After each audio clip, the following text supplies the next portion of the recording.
오늘 우리에게 주신 하나님의 말씀은 로마서 13장 1절로부터 5절까지의 말씀입니다. 각 사람은 위에 있는 권세들에게 복종하라.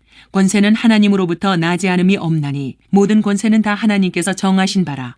그러므로 권세를 거스르는 자는 하나님의 명을 거스름이니 거스르는 자들은 심판을 자취하리라. 다스리는 자들은 선한 일에 대하여 두려움이 되지 않고 악한 일에 대하여 되나니 내가 권세를 두려워하지 아니하려느냐. 선을 행하라. 그리하면 그에게 칭찬을 받으리라. 그는 하나님의 사역자가 되어 내게 선을 베푸는 자니라. 그러나 내가 악을 행하거든 두려워하라. 그가 공연히 칼을 가지지 아니하였으니 곧 하나님의 사역자가 되어 악을 행하는 자에게 진노하심을 따라 보응하는 자니라. 그러므로 복종하지 아니할 수 없으니 진노 때문에 할 것이 아니라 양심을 따라 할 것이라. 그 제목이 하나님의 나라를 세우는 자, 이게 좀 추상적이에요. 근데 말씀을 이렇게 쭉 듣다 보면 자연스럽게 하나님의 나라를 누가 세울 수 있겠는지 우리가 확인하게 됩니다. 어떠세요? 사실은 이제 노마서는 노마에 있는 성도들이 수신자이기 때문에 성도들에게 이 편지를 보내면서 정말 노마를 통해 하나님의 역사가 일어나기 원하는 그런 마음이 매우 간절합니다. 그러면서 노마 배후에는 하나님의 살아계심이 지금도 앞으로도 영원히 있을 것에 대한 그 믿음을 모든 교회 성도들이 가지도록 하는 그런 마음이 바울에게 있습니다. 이런 상황 가운데 그 이 말씀을 주셨다고 하니까 상당히 우리가 바울을 묵상하고 또 이 본문을 묵상해야 될 내용들이 매우 많이 있다는 거죠. 1장에서 11장까지 그런 내용들이 많이 있습니다. 그 믿음에 관한, 또 인간의 타락에 관한, 구원에 관한, 하나님의 관계에 관한 이런 내용들을 계속 막 기초를 해 놓았어요. 그리고 12장부터는 조금 구체적으로 하나님과의 관계, 사람들과의 관계, 그 중에 이제 1절에서 2절까지는 그리스도인과 하나님의 관계를 위한 삶이 무엇이냐. 간단합니다. 하나님의 선하신 것, 기뻐하신 것, 온전하신 뜻을 분별하는 것. 하나님의 관계를 위해서 가장 중요한 것이다. 그 다음에 두 번째는 교회의 공동체 안에서 어떻게 이 성도들을 어떻게 섬기면서 살아야 되느냐. 그래서 하나님께서 믿음의 분량대로 은사를 주셨는데 그 은사를 가지고 섬기면서 살아가라. 이렇게. 세 번째는 그러면 그 공동체 안에서 어떻게 영적으로 변화되고 성숙한 삶을 살아가야 되느냐. 근본이 뭐냐. 악을 비워하고 선에 속한 마음에서 나오는 그 관계로, 그 성숙함으로 관계하고 살아라. 여기 뭐 이 정도 하면 좀 좋겠는데 문제는 이제 그리스도인들과 세속인들, 세상 사람들과의 영적인 삶이 있는데 이거는 악에게 지지 말고 선으로 악을 이기라. 뭐 이런 거. 그러니까 오직 세상에 있는 사람들과의 관계 속에서도 선을 행하도록 하게 하는 이 그리스도인의 근본적인 부분과 마지막이 다섯 번째는 그러면 그리스도인과 세속 권력자, 세상 권세자들에 대한 관계는 어떻게 해야 될 것이냐라고 하는 부분이거든요. 그러니까 모든 것은 하나님께서 정하신 것을 믿고 순종하는 삶으로 가야 된다. 요거는 지금 하나님의 관계는 끊임없이 우리가 들었고요. 사람과 사람과의 관계를 어떻게 하고 어떤 가치관을 가지고 살아가느냐는 건 그 사람이 자기 삶 속에 하나님의 나라를 어떻게 세우는지하고 연결된다는 거죠. 그 가치관, 그 중심, 그 자세가 어떻게 가지고 있느냐에 따라서 하나님의 나라를 그를 통해서 세워갈 수 있다. 굉장히 중요하죠. 그러니까 오늘 이 내용을 통해서 내가 어떤 가치관을 가지고 살아가느냐는 건 굉장히 중요하다. 너무너무 중요하다. 어떤 생각을 가지고 살아가느냐가 굉장히 중요한데, 자, 하나님의 나라를 세우는 자, 첫째는 세상 권세는 하나님으로부터 출발되었다는 사실을 믿는 겁니다. 그러니까 이제 계속 이 얘기하면 충돌 일으키거든요. 무슨 충돌을 일으키느냐?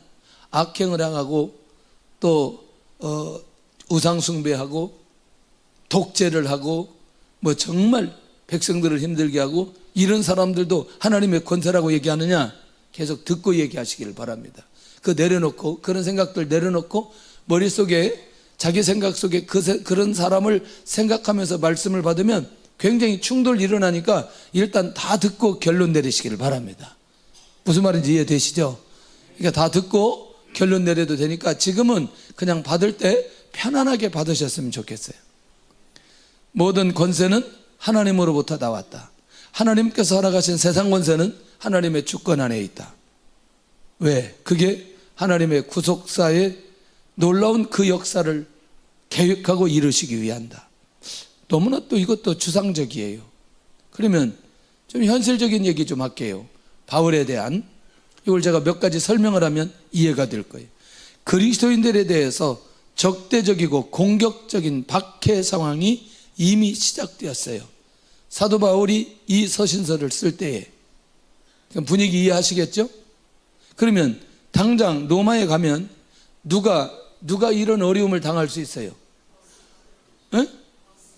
바울 자신이 이런 어려움을 당할 수 있는 걸 알고 지금 얘기하고 있단 말이죠. 그러니까 가장 고통스럽게 가장 괴롭게 성도를 핍박했던 시기 황제들에 의해서, 그러니까 이걸 이제 전제하고 넘어간다면 결국 세상 권세는 하나님으로부터 출발되었다는 바울의 이 고백이 어떤 고백이고 어떤 중심이고 어떻게 진행되는지를 이해할 필요가 있다는 거죠. 그런데 이게 바울의 것이냐는 거죠. 주님이 사역하실 때 어떤 중심과 어떤 자세로 사역했는지에 대해서 살펴볼 필요가 있다는 거죠. 사도 바울이 이렇게 선언하게 된 결정적인 배경, 주님에 의해서 그가 세워졌고 주님의 말씀하시는 그런 복음의 가치관으로 세워졌는데, 마가복음 12장 17절에 내용인즉 그거 기억하시죠? 바리새인들과 헤롯 땅에 와가지고 돈을 좀 가지고 와가지고 이거 세금을 내야 되느냐 말아야 되느냐 이 질문하는 거 기억하시죠? 이게 마가복음 12장이거든요. 그때 주님께서 뭐라고 말씀하셨어요? 가이사의 것은 가이사에게, 하나님의 것은 하나님께. 그럼 누구를 인정했다는 거죠? 그렇죠. 가이사 인정했다는 거죠. 이거를 사도 바울이 그냥 지나치지 않았다는 거죠. 굉장히 중요합니다. 바울의 삶은 주님의 말씀과 삶을 따라서 기준점을 삶은 사람이기 때문에 세상 권세가 하나님으로부터 출발되었다는 것도 결국 우연이 아니고 주님의 계획이고 주님께서 말씀하셨으니 자기도 그대로 따르고자 하는 의지가 바울에게 있다는 것입니다. 아멘? 그러면 조금 더 설명이 필요해요. 가장 불합리한 게 뭐냐면 나라가 없어지고 포로 생활하는 가운데 그때 세워진 왕이에요. 그게 다니엘입니다. 그게 느부갓네살 왕이에요.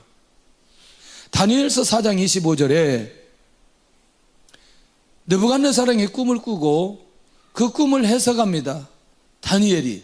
근데 그 해석하는 내용 중에 25절이 너무너무 중요한 거예요. 왕이 사람에게서 쫓겨나서 들짐승과 함께 7년 동안 7회를 지날 거다 라는 꿈을 해석해 줍니다. 시작. 소처럼 풀을 먹으며 하늘 이슬에 젖을 것이요 이와 같이 7대를 지날 것이라. 그때에 지극히 높으신 자가 인간 나라를 다스리시며 자기의 뜻대로 그것을 누구에게든지 주시는 줄을 아시리이다.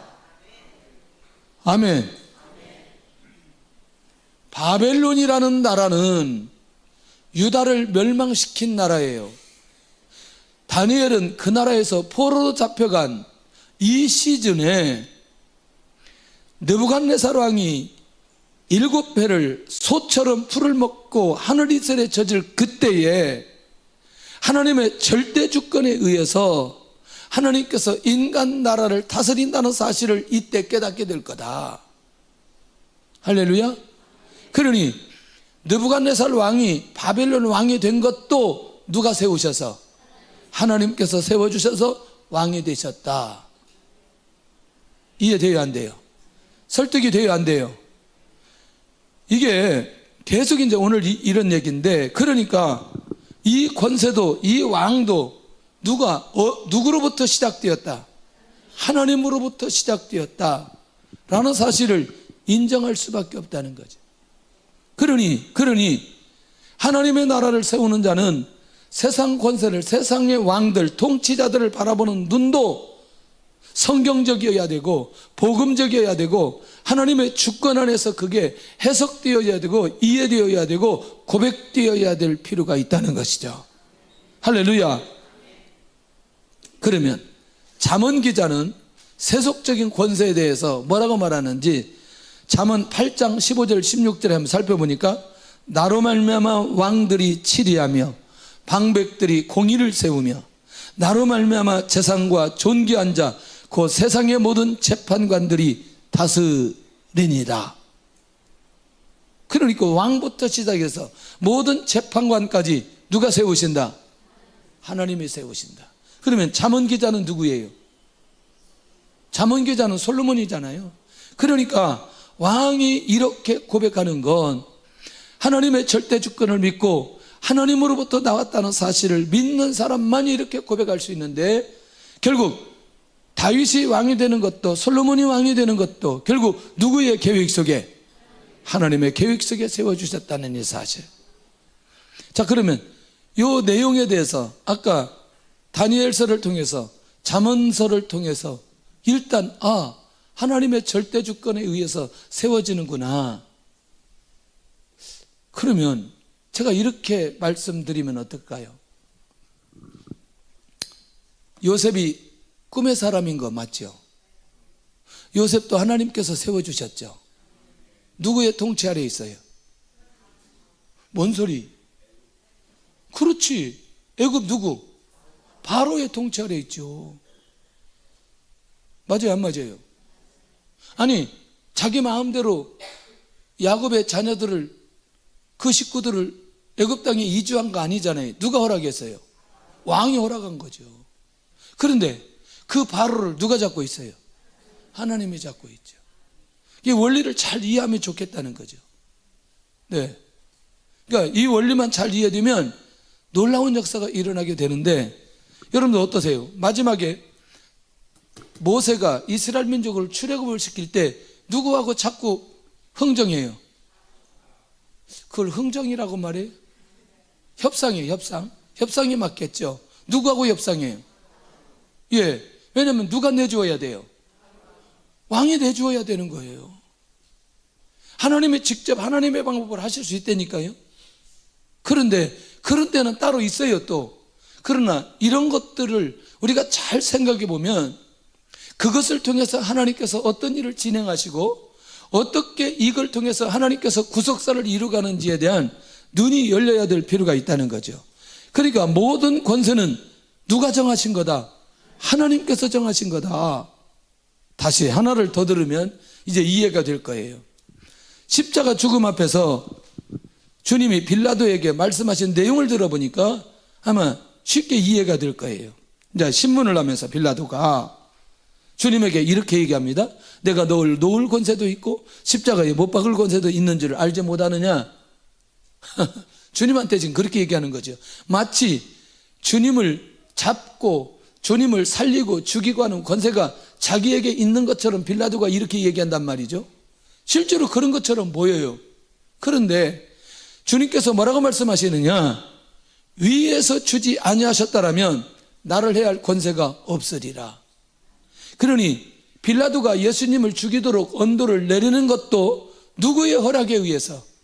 하나님의 허락에 의해서 이 일이 진행된다는 사실을 주님께서 밝혀주고 있다는 거예요. 그러니 세상 권세도 하나님으로부터 출발되었다는 사실이 너무너무 중요하다. 할렐루야. 아니 물론 엘리야처럼 엘리야 시대의 가장 악한 왕이 누구예요? 아합이에요. 하나님 앞에 잘못하니까 우상 숭배한다고 그 얘기를 막 하고 있는 거 사실이잖아요. 그렇지만 하나님께서는 끝까지 엘리야가 원하는 대로 아합을 죽이지 않거든요. 맞죠? 무슨 말인지. 일정한 시간까지 놔둬요. 그리고 때가 되니까 아합을 죽이지 엘리야가 원하는 대로 갈멜산에서 바로 죽이지 않는다는 거죠. 이런 원리들을 우리가 이해하면서 하나님의 뜻과 절대 주권 앞에 하나님의 인도 받아가 볼 필요가 있다는 거죠. 그러니까 죽음의 현장에서도 하나님의 권위를 정확하게 밝히신 주님의 이 모습을 놓치지 않아야 된다. 모든 세상 권세도 어디에서부터 출발한다? 하나님에게서부터 출발하는 사람, 출발한다고 믿는 그 사람, 하나님의 나라를 세울 수 있고 그 안에 하나님의 인도를 받아갈 수 있다. 두 번째는 하나님께서 세우신 그 권세에 순종하는 사람이다. 하나님에게서 출발했다는 사실을 인정하는 것과 그 권세에 순종하는 것. 두 번째, 하나님께서 정하신 권력의 의미를 알고 있는 사람, 그 권력의 목적이 하나님의 통치를 위하는 것이다. 그 권세가 선한 일은 권장하고 악한 자는 처벌하도록 세워주셨다. 여기 바로 나가면, 길에 나가면 가운데 무슨 줄이 서 있죠? 에? 중앙선. 무슨 색으로 되어 있어요? 노란색? 에? 황색선. 넘어가라, 넘어가지 말아라. 넘어가면, 그렇지, 벌금 물어요. 넘어가면 사고 나요. 벌금만 물어요? 벌점도 매겨요. 중국에서 있다가 잠깐 나왔다가 들어가는데 누가 차를 빌려줘가지고 총신대 앞에서 유턴을 했어요. 나는 끊어져서 유턴을 했어요. 그랬더니 그 옆에 경찰관이 서 있더니 막 웃어요. 하하하하 웃더니 내가 여기 있는 줄 알고도 여기 유턴합니까? 그러는 거예요. 나 그런 줄 몰랐다고. 그래가지고 내가 그랬어요. 나 지금 중국에 살다 와가지고 운전 습관이 중국처럼 돼가지고 잘 안 된다 이게. 근데 이분이 막 웃어요. 그 내가 빨리 명함을 줬어요. 중국에 명함을 줬더니 이렇게 쭉 보더니 자기도 신앙인인지 자기도 그 북경에 있는 무슨 교회 갔다고 그러면서 잘 가라고 내가 보내주더라고. 딱지 안 긁고. 자, 이런 사람들이 있어야 돼요, 없어야 돼요? 있어야 되는 거죠. 왜냐하면 저처럼 그렇게 할 수 있는 사람이 있을 수 있기 때문에. 왜? 만약에 그렇게 하다가 이쪽에서 직진하는 차량을 마주치면 사고 나게 되는 거죠. 이건 정말 중요한 원리들입니다. 이 일들이 아마 풀어서 설명하려면 우리에게 어떤 범죄 행위에 의해서 이 일들을 얘기하면 할 얘기가 굉장히 많이 있습니다. 자, 조금 더 가면서 설명을 해요. 권세를 가진 자보다 그 위에 계신 누구를 보니까 하나님을 본 사람은 순종하게 된다. 이렇게 해서라도 우리를 보호해 주시고 인도해 주신다는 게 얼마나 감사한 일인지. 얘기하면 시간이 너무나 많이 가는데 얘기해요. 그래도 에? 간단하게 2분 만에 얘기할게요. 단기를 갔는데 운전수 집에 갔는데 거기는 사천성 성도에서 거기 한 4,500고지에서 3,500고지 그 다음에 2,800고지 이렇게 왔다 갔다 하는 데예요. 그게 전부 다 밖에는 낭떠러지예요. 그 집에서 자고 아침에 일찍 일어나고 눈길에 오는데 이놈이 졸고 있어요, 기사가. 그래서 제가 운전 바꾸자. 그래서 이제 나보다 운전할 줄 아느냐고 그래서 내가 전문이다. 내가 취미가 운전이다. 그래서 운전을 이제 한 2시간 동안 막 하고 오는 거예요. 지금 빗길이고 뭐 낭떠러지고 그런데 앞에 공안이 서 있는 거예요. 그러더니 딱 차를 스톱시키더니 면허증 내놓으라는 거예요.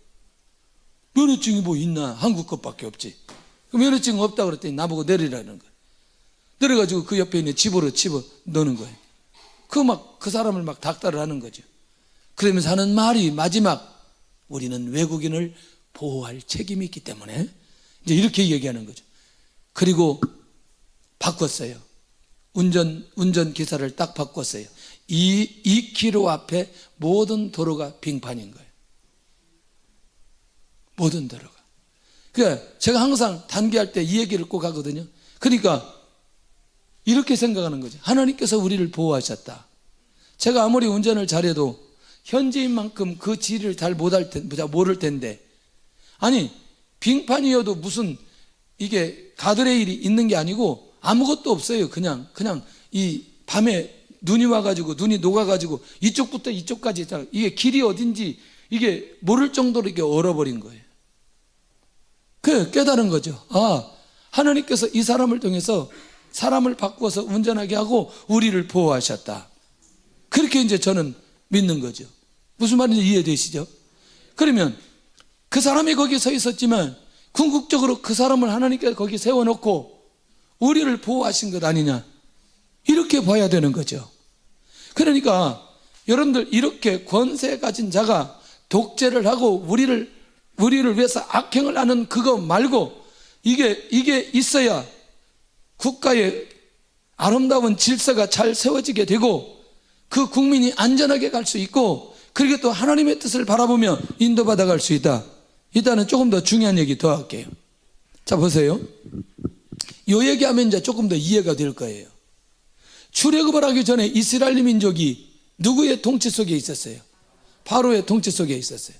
집을 주지 않고 벽돌을 만드는데 양은 이전보다 더 하도록, 그리고 만들지 못하면 채찍을 들어서 뭐 하기 시작해요? 때리기 시작해요. 폭력을 가하기 시작해요.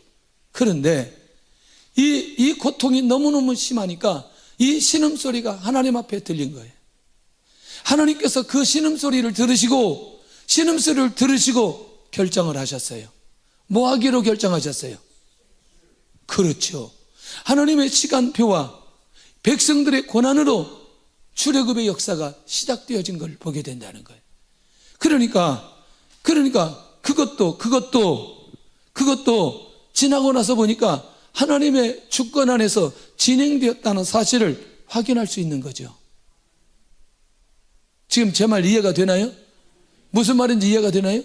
불합리한 사람, 이해할 수 없는 거, 정상적인 삶인데 이상한 상황으로 끌고 가고 우리가 감당하기 어려운 상황들이 진행되는 그런 통치가 있음에도 불구하고 그 안에 하나님의 뜻이 있고 그 안에 하나님의 구속사가 이루어지는 것을 보게 되더라는 것이죠.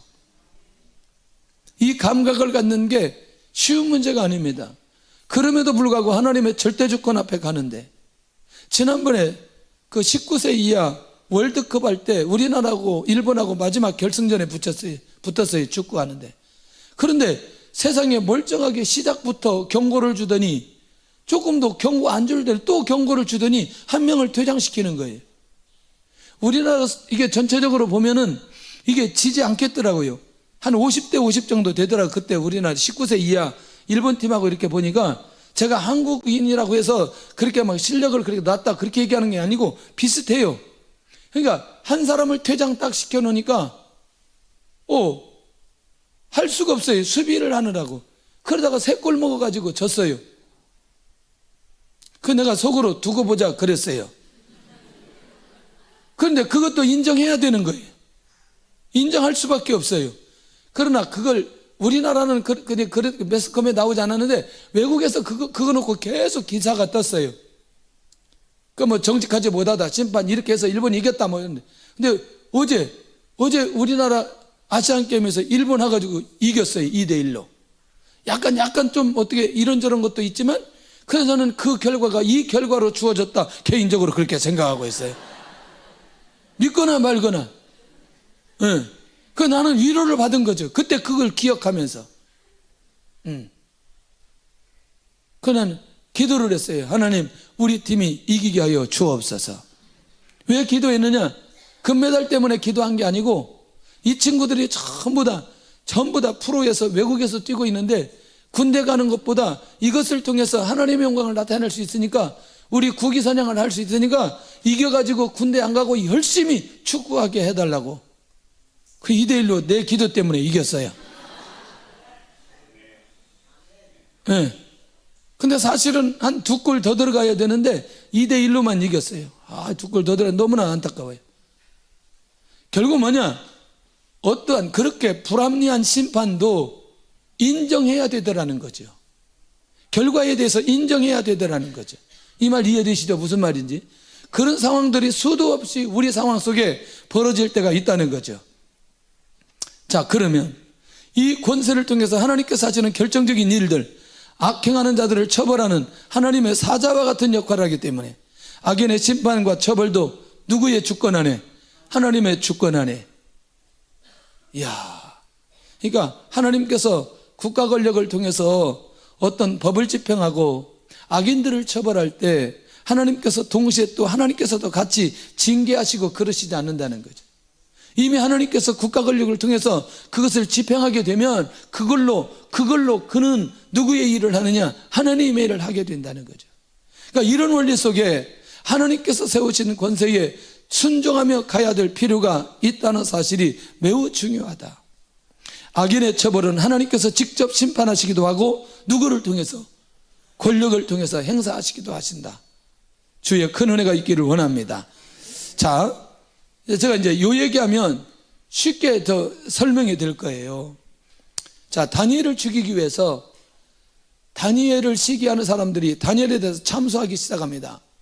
예, 절대로 다른 신에게 기도하거나 절하면 안 된다. 예배드리면 안 된다. 이걸 법으로 만들어가지고 다니엘이 그걸 하는 줄 알고 다니엘을 죽이기 위해서 법을 만들지만 다니엘이 여전히 하루에 3번씩 예루살렘을 향해서 기도하죠. 그리고 사자굴 속에 들어갑니다. 들어갔다 나왔어요. 자, 들어갔다 나왔는데 다니엘서 6장 24절에 이 상황을 다리오 왕이 다 들었어요. 다리오 왕이 딱 듣고 우리 같으면 이렇게 해야 돼요. 어떻게 해야 되느냐? 하나님이 직접 나타나셔서 참수하는 사람들을 전부 다 징계를 하셔야 돼요. 진노하셔야 돼요. 그렇게 하시지 않고 다리오 왕이 명령을 내립니다. 다니엘을 참수한 사람들을 다 잡아와라. 그의 가족들을 잡아와라. 자녀들 다 잡아와라. 어디로 더? 사자굴 속에 집어넣어 버립니다. 누가 했어요? 누가 했어요? 왕이 했어요. 이게 왜 가능해요? 이게 왜 가능해요? 왕이기 때문에 가능하죠. 왕의 권세가 있기 때문에 가능한 거죠. 할렐루야. 그러니까 그러면 이거를 왕이 심판했다고 말하기도 하지만 누가 심판했다? 하나님이 심판했다. 이렇게 말할 수 있는 거 아니냐는 거예요. 이해되시죠? 무슨 말인지? 이렇게 하나님께서 세우신 권세를 통해 하나님의 뜻을 나타낼 수 있기 때문에 그 영역에 순종하는 부분도 굉장히 중요하다. 이 권세는 죄가 국가를 무너지지 않도록 하기 때문에 하나님의 진노는 권세자를 통한 법의 집행, 공의의 시행을 통해서 나타나게 하는데 근데 그렇게 하지 않는 경우도 있어요. 그렇게 하지 않는 경우. 여러분 어떠세요? 미스터 전 대통령 평생토록 따라다녔던 거, 그 얘기하려고 하는 게 아니고 이제 목사님 중에 한 분이 청와대에 예배 들러갔는데 난 절대 가지 못한다. 이게 이런 식으로 정권을 잡은 사람은 인정하지 못한다. 그러니까 교회에 바로 그 중직자를 통해서 계속 얘기를 하죠. 그러니까 공항 나가는데 어디다 달러를 넣어가지고 목사가 달러 밀반출 해가지고 낙인 찍어가지고 그때 80년대에 온 나라에 그 박조준 목사님 기사가 다 뜬 거. 80년 이후에 출생한 분들이 많아가지고 잘 모르시는구나. 그래가지고 결국 영락교에서 그만두고 이제 온 나라에서 그분을 그렇게 그런데 단 한 번도 이분이 해병하지 않더라고요. 나중에 이제 그 결과적으로 나왔는데 그래서 나와서 갈보리 교회를 개척을 했죠. 분당에다가. 교회가 이전 이 교회보다 얼마나 건강하고 그리고 그 교회가 얼마나 많은 일을 했는지 사실은 그 과정이 없었으면 계속해서 거기 목회할 수 있었을 거예요. 그래서 나와가지고 결국 교회 세우고 그리고 그 영향력을 지금까지 미치고 그래서 사실은 이 우리나라의 독립교단의 가장 큰 교단까지 세우게 되어진 그 배경들이 거기서부터 시작되어진 오늘 우리가 그렇다고 해서 저는 그 부분 그걸 잘했다 그렇게 얘기하고 싶지 않다는 거죠. 불합리한 것이 나타나도 하나님께서 그것을 구속사로 이 일을 진행하시는 것을 보게 되더라는 거죠. 그런데 이걸 공의로 시행하지 않고 잘못되게 시행하는 사람은 평생도록 그것 때문에 그것을 감당해야 되는 상황까지 벌어지는. 그러니까 이 권세를 통해서 정상적인 걸 얘기하는 거죠. 세상을 통치하시는 하나님의 주권을 그대로 보여주고 있다는 사실을 우리에게 가르쳐주고 있다는 거죠. 할렐루야. 주의 은혜가 있기를 원합니다. 주의 역사가 나타나기를 원합니다. 이제 이것을 인정하지 않으면 크고 작은 것 때문에 뭐 하게 되느냐? 우리 안에 잘 회개를 하려고 하지 않는다는 거예요. 예. 그러니까 그 정체를 계속해서 보는 거죠. 물론 그걸 잘못되게 집행하는 것들이 굉장히 많이 있어요. 제가 지금 얘기하기 시작하면 정치적인 얘기를 계속해서 해야 돼요. 예. 그 어느 선에 있는 사람들은 그 부분에 인정하고 어느 선에 있는 사람도 인정하지 않고 이런 상황들이 벌어지는 거죠.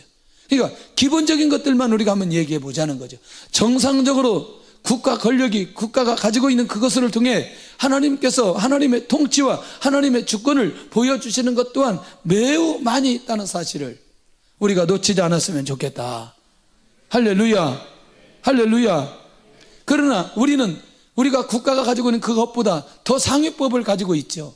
하나님의 말씀을 가지고 있으니 하나님의 법을 지키면 국가가 만든 그 법을 다 지키고 그 이상을 지킬 수 있는 이미 이 말씀의 법 안에 있는 거 아니겠냐는 거죠. 주의 은혜가 있기를 원합니다. 이 감각이 살아날 수 있기를 원합니다. 자, 권세를 통해서 공의로운 법이 잘 집행될 때에 하나님의 통치가 나타난다. 에스더 7장 9절에 있는 내용이거든요. 이게 무슨 얘기냐면 이런 내용이에요. 자, 하만이 지나갈 때 하만에게 절하지 않은 사람이 누구예요? 모르드게예요. 그러니까 모르드게가 분노가 심하니까 뭐 하려고 해요 이제? 아니, 하만이 분노가 심하니까 누구를 죽이려고? 모르드게를 죽이는데 가만히 알고 보니까 저게 유다민족인 거죠. 그러니까 아예 죽일 바에는 모르드게와 유다민족까지 다 죽여버리겠다. 조서를 써서 다 이제 보냈어요. 그러니까 모르드게는 에스더에게 이거 너 왕궁에 홀로 있다고 산다고 생각하지 말아라. 너 이 문제 네가 해결해야 된다. 그러니까 에스더가 결단을 하고 내가 죽으면 죽으리라 기도해 주세요. 왕 앞에 나가겠습니다. 초청해가지고 2번 잔치를 하면서 드디어 아하수에로 왕이 너 원하는 게 뭐냐? 내가 나라 절반이라도 주겠다. 그러니까 지금 나와 우리나라를 멸망시키겠다. 누구냐? 하만입니다. 자, 이 상황 속에서 유다 백성들이 멸망되는 이 상황을 하나님이 직접 심판해요? 아니면 왕을 통해서 심판해요? 예. 지금 신하들이 얘기합니다. 모르드게를 잡아 죽이려고 자기 집에 이렇게 큰 장대를 세워놨습니다. 모르드게를 잡아 죽이려고 하는 그 장대에 하만을 달아 죽게 하는 이 하나님의 통치가 이걸 누구를 통해서 이루어진 거예요? 왕을 통해서 이루어진 거예요. 주의 은혜가 있기를 원합니다. 그리고 조서를 내려서 말을 타고 각 도에 사람을 보내면서 유다인들을 죽이지 않도록, 유다인들을 죽이지 않도록. 그래서 불임절이라는 절기가 나오게 된 거 아니냐는 거죠. 이것도 왕의 권세를 가진 사람을 통해서 하나님께서 일을 진행하시는 것을 보게 된다는 거죠. 할렐루야. 무슨 말인지 주의 은혜가 있기를 원합니다. 자, 그러면 이건 또 어때요? 다니엘이 지금 어디에 있냐면 바벨론에 있거든요. 바벨론이라는 나라는 유다를 멸망시킨 나라예요. 그럼에도 불구하고 다니엘은 느부갓네살 왕 꿈에서 가고, 벨사살 왕 벽에 쓴 글씨 해석하고, 다리우 왕 하나님의 절대 주권이 자기가 사자굴 속에 죽지 않고 나타내므로 하나님의 어떤 분인가를 나타냈어요. 왕에게 거스리잖아요. 그랬더니 하나님께서 다니엘을 통해서 하나님의 절대 권위가 어떤 분인지를 다니엘을 통해서 나타내게 해버리시는 거예요. 할렐루야. 이거 굉장히 중요한 비밀입니다. 놓치지 않았으면 좋겠습니다. 이해할 수 없는 거지만 이해할 수 없는 그곳에 하나님의 놀라운 비밀이 있어요. 나중에 기회 되면 제가 이면수 목사님 꼭 모시고 싶은 게 거의 한 40 며칠 동안 북한에 억류되어 있으면서 나오고 나서 고백했던 내용이 너무나, 자기는 이 기간이 너무나 감사하다는 거예요. 그 전에 수도원에 한번 갈 마음이 있었다는 거예요. 은퇴 시기가 거의 다 되었고 수도원에 갈 마음이 있었는데 그 마음을 아시고 하나님께서 그곳에 집어넣었다고. 에? 와. 그러니까 이분이 나오게 되는 것도 갑작스럽게 막 나오게 되고 그 일련의 내용들이 무슨 영화 같은 내용인 거예요.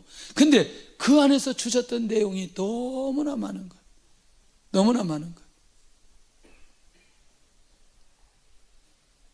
어차피 이분이 이제 공개적으로 얘기한 내용이니까 사람들이 갑자기 부드러워지더라는 거예요. 그 넓은 감옥에 혼자 있는 거예요. 왜냐하면 자기 같은 사람을 잡아다가 넣어야 되는데 사람들이 없으니까 혼자 거기 감옥에 있는 거예요. 근데 사람을 지키는 사람은 대여섯 명이 있는 거예요. 근데 이 사람들이 날마다 부드러워지더라는 거예요.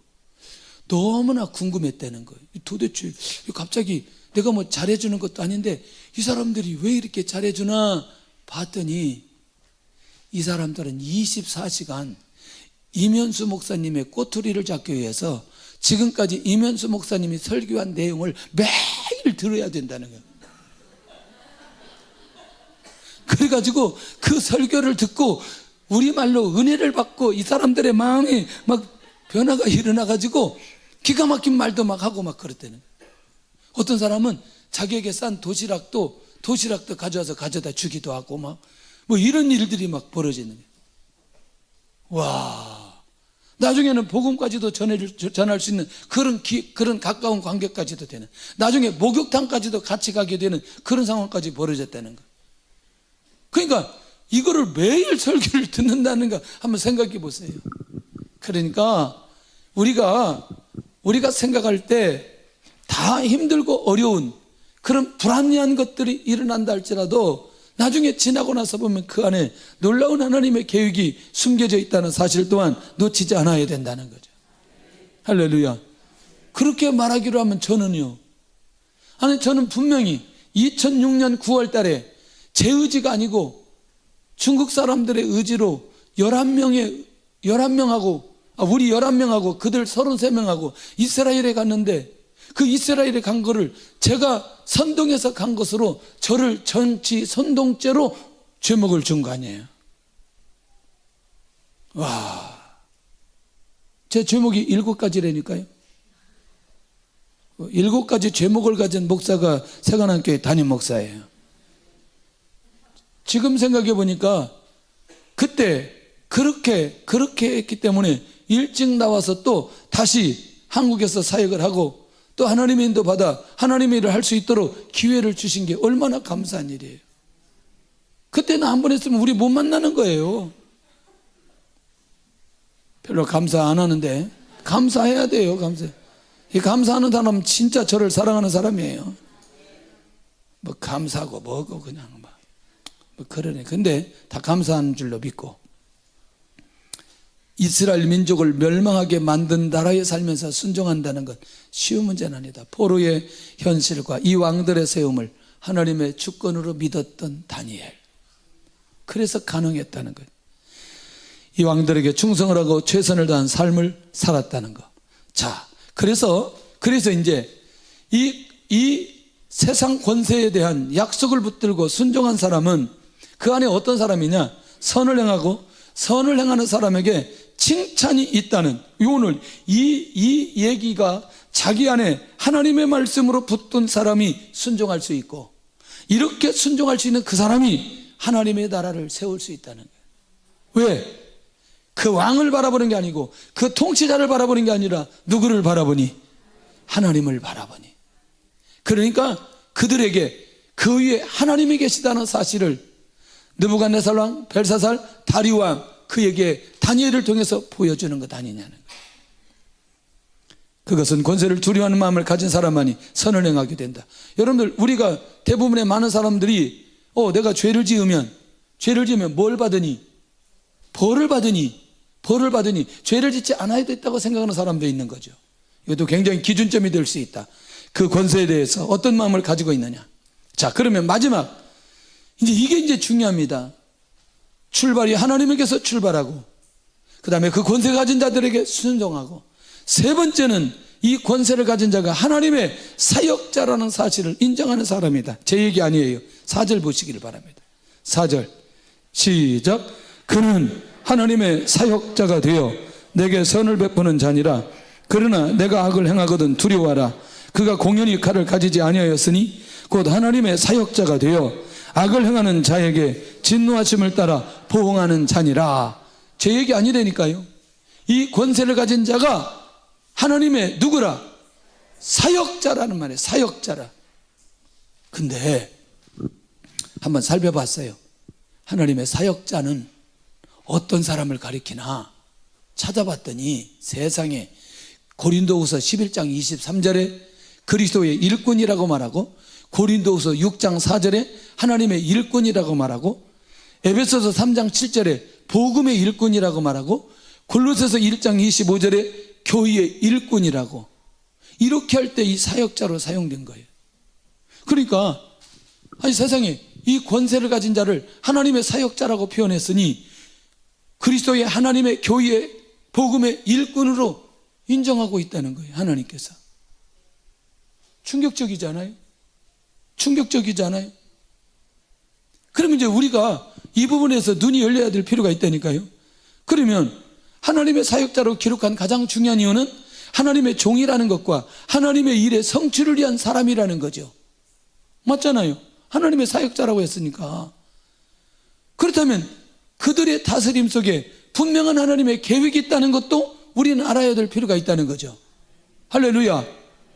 근데요, 이거 얘기하면 이제 설득이 될 거예요. 우리가 이해가 될 거예요. 구약에 신앙을 가져야 하는 사람들을 향해서도 하나님께서는 종이라고 했다니까요.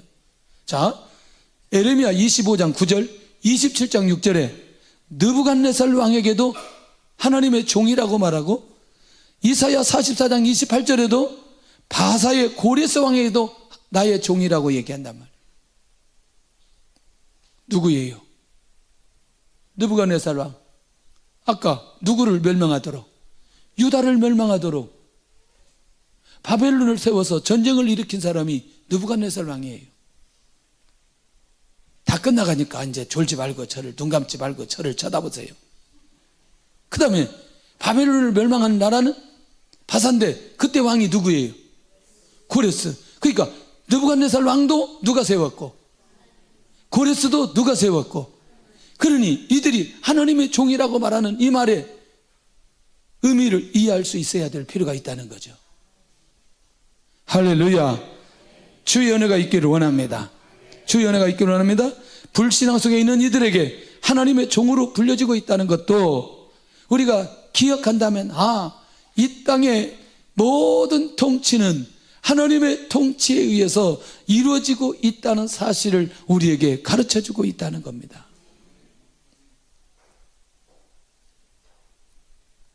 대부분 이렇게 상처를 부모님을 통해서, 아버지를 통해서 많이 봤는데, 아버지도 하나님께서 세워주신 거예요. 불합리해도, 인정할 수 없어도 인정해야 됩니다. 어머니 아버지와의 관계를 잘해야 됩니다. 하나님께서 허락해 주셨어요. 그러니 하나님의 절대 주권을 믿고 나의 존재를 있게 한 그분들을 우리가 잊어서는 안 되고 잘못된 관계로 가서도 안 된다는 것이죠. 할렐루야. 그러니까 모든 게 이런 하나님의 절대 주권 안에서 주어지는 것이라는 확신만 우리 안에 있다면 하나님의 나라 세우는데 그것들이 장애물이 되지는 않는다는 거예요. 아멘? 그것들이 장애물이 되지 않는다. 그러니까 이런 감각을 가지고 있어야 하나님의 구속사를 이해할 수 있고 하나님의 구속사를 받아들일 수 있고, 그리고 하나님이 하신 일에 순종할 수 있다니까요. 순종할 수 있다니까요. 그런데 이제 여기 이제 중요한 거, 바울이 하나 열어놨어요. 우리의 갈등하는 걸 위해서 하나 열어놨어요. 그게 뭐냐? 도저히 우리가 이 통치자는 인정할 수 없어. 정말 악행만 행하고 독재를 행하고 우상숭배만 하고, 그러나 이들에게 복종하는 것도 양심에 따라 하는 사람. 이게 뭐냐? 양심은 자기 안에서 거짓으로 말할 수 있는 건 아니에요. 왜? 자기 안에서 결정되는 거니까.